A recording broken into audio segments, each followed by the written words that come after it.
Assalamualaikum, saya Neluma Citah dari Prodi Hukum Ekonomi Syariah akan menjelaskan tentang makalah yang berjudul Sejarah Peradaban Islam pada masa Rasulullah.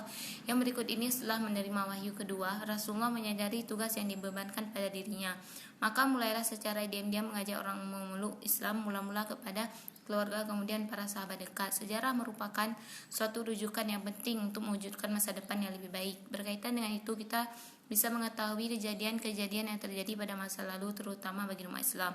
Perkembangan Islam pada masa Nabi Muhammad SAW melalui berbagai macam cobaan dan tantangan yang dihadapi untuk menyebarkannya. Islam berkembang dengan pesat, hampir semua lapisan masyarakat dipegang dan dikendalikan oleh Islam. Perkembangan Islam pada zaman inilah merupakan titik tolak peradaban Islam ke arah yang lebih maju. Pada awal mula Nabi Muhammad mendapatkan wahyu dari Allah Subhanahu wa taala yang isinya menyeru manusia untuk beribadah kepadanya, mendapat tantangan yang besar dari berbagai kalangan Quraisy.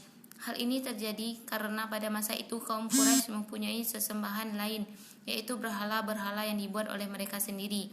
Karena keadaan yang demikian itulah dakwah pertama yang dilakukan di Mekah dilaksanakan secara sembunyi-sembunyi, terlebih karena jumlah orang yang masuk Islam sangat sedikit. Keadaan ini berubah ketika jumlah orang yang memeluk Islam semakin hari semakin banyak. Allah pun memerintah Nabi untuk melakukan dakwah secara terang-terangan. Bertambahnya penganut agama baru yang dibawa oleh Nabi Muhammad SAW membuat kemapanan spiritual yang sudah lama mengakar di kaum Quraisy menjadi terancam. Karena hal inilah mereka berusaha dengan maksimal mungkin mengganggu dan menghentikan dakwah tersebut. Dengan cara diplomasi dan kekerasan mereka lakukan secara terancam. Allah Subhanahu wa taala memerintahkan Nabi Muhammad beserta kaum muslimin lainnya untuk berhijrah ke kota Madinah. Disinilah babak baru kemajuan Islam dimulai. Poin yang pertama dakwah secara diam-diam. Setelah menerima wahyu kedua, Rasulullah menyadari tugas yang dibebankan pada dirinya. Maka mulailah secara diam-diam mengajak orang memeluk Islam, mula-mula kepada keluarga, kemudian para sahabat dekat. Seorang demi seorang diajak agar mau meninggalkan agama berhala dan hanya mengembang kepada Allah yang Maha Esa. Usaha yang dilakukan itu berhasil. Orang-orang yang mula-mula beriman adalah istri beliau sendiri Khadijah, yang kedua kalangan pemuda Ali bin Abi Thalib dan Zaid bin Haris, yang ketiga dari kalangan budak yaitu Bilal, yang keempat orang tua atau tokoh masyarakat Abu Bakar As-Siddiq.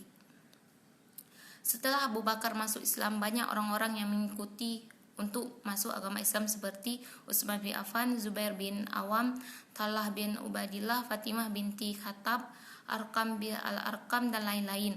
Mereka itu mendapat bimbingan agama langsung dari Rasulullah sendiri. Sebagai pusat pembinaan waktu di rumah Arqam Ibnu Abdullah Al-Arqam dari Al-Arqam. Dakwah yang kedua, dakwah secara terang-terangan. Setelah Nabi Muhammad SAW melakukan dakwah yang bersifat rahasia, terhimpunlah pengikut Nabi sebanyak 30 orang.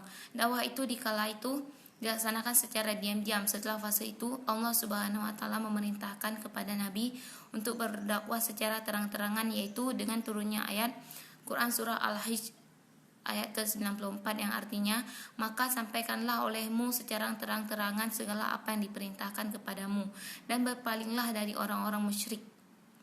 Ayat inilah yang memerintahkan pada Rasulullah untuk berdakwah secara terus terang dan terbuka. Rencana yang dilakukan pertama ditunjukkan kepada kerabat sendiri, kemudian seluruh lapisan masyarakat. Kegiatan dakwah secara terang-terangan ini menambah jumlah pengikut yang masuk Islam. Hal ini tidak disenangi oleh orang-orang kaum Quraisy, apalagi secara tegas Rasulullah mencela ibadah mereka dan memercap berhala yang dipuja, serta mengkritisi tradisi mereka yang sudah membudaya. Orang-orang sama sekali tidak bisa membedakan antara kenabian, kepemimpinan dan kekuasaan. Mereka mengira bahwa agama baru yang dibawa oleh Nabi Muhammad akan merampas kekuasaan yang ada di tangan mereka, karena Islam menyamakan antara tuan dan budak. Maka mereka tidak menerima realitas ini. Mereka mengingkari hari kebangkitan di mana kehidupan akan dikembalikan kepada manusia dan akan diperhitungkan amal yang pernah mereka lakukan. Tradisi yang dilakukan oleh para leluhurnya atau taklid.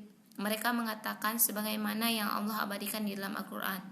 Cukuplah untuk kami apa yang kami dapati bapak-bapak kami mengerjakannya. dalam surah Al-Maidah ayat 104. Orang-orang Quraisy selalu mendukung orang-orang yang mengatakan bahwa Rasulullah adalah seorang gila dan penyihir. Mereka akan selalu menghalangi orang-orang yang didakwahi Rasulullah SAW. Sisaan kepada orang-orang mukmin itu semakin keras dan kejam. Maka Rasulullah berkata kepada mereka, "Pergilah kalian dari negeri Habasyah, karena di sana ada seorang raja yang tidak ada seorang pun di sana dizalimi di sisinya. Maka pergilah kaum muslimin ke Habasyah." Dengan meningkatnya aniaya Quraisy terhadap Nabi, hijrahlah beliau ke Taif, ke Bani Zafik, dengan pengharapan akan memperoleh pertolongan serta mendapat tambahan pengikut. Akan tetapi kenyataan yang diterima sebaliknya. Nabi dicaci, dimaki, dan dilempari oleh batu oleh anak-anak sampai badannya terlumur darah. Hijrah ke Taif hanya mendapat satu orang hamba saya yang masuk Islam, yaitu Ad-Das. Pengalaman Taif tidak menyurutkan dakwah Nabi. Pada tahun ke-11 kerasulan, di waktu musim haji, Nabi mengadakan kontak dakwah dengan jemaah haji. Tertariklah kelompok orang Aus dan Khazraj, penduduk kota Tashri, untuk masuk Islam pada tahun ke-10, masuk 7 orang. Pada tahun ke-11 masuk Islam 12 orang. Pada tahun berikutnya datang lagi 72 orang penduduk Tasrib, menyatakan masuk Islam dan bersumpah setia akan membela serta melindungi Nabi. Penduduk Tasrib yang masuk Islam memohon kepada Nabi untuk pindah ke Tasrib. Yang ketiga, Islam di masa Nabi Muhammad SAW. Pada fase di Madinah, Rasulullah membangun masyarakat baru. Setelah tiba diterima penduduk Yasrib atau Madinah, Nabi resmi menjadi pemimpin penduduk di kota itu. Babak baru dalam sejarah Islam pun dimulai. Mereka dengan periode Mekah, periode Madinah, Islam merupakan kekuatan politik. Ajaran Islam yang berkenaan dengan kehidupan masyarakat banyak turun di Madinah. Nabi Muhammad mempunyai kedudukan bukan saja soal kepala agama, tetapi juga sebagai kepala negara. Dengan kata lain, dalam diri Nabi terkumpul dua kekuasaan spiritual dan duniawi. Kedudukannya sebagai Rasul secara otomatis merupakan sebagai kepala negara. Dalam rangka memperkokoh masyarakat dan negara baru itu, Nabi segera meletakkan dasar-dasar kehidupan bermasyarakat. Dasar pertama, membangun masjid selain untuk tempat salat juga sebagai sarana penting untuk mempersatukan kaum muslimin dan mempertalikan jiwa mereka. Masjid pada masa Nabi juga berfungsi sebagai pusat pemerintahan. Dasar yang kedua, ukhuwah Islamiyah, persaudaraan sesama muslim. Nabi mempersaudarakan golongan muhajirin dan ansor. Ini berarti menciptakan suatu bentuk persaudaraan yang baru, yaitu persaudaraan berdasarkan agama, menggantikan persaudaraan berdasarkan darah. Darah ketiga, hubungan persahabatan dengan pihak-pihak lain yang tidak beragama Islam. B. Perjanjian dengan pihak Yahudi. Setelah Islam sudah terpancang di bumi Madinah dan Islam juga sudah di negeri itu, maka Rasulullah mengatur hubungan Islam dengan selain golongan muslim.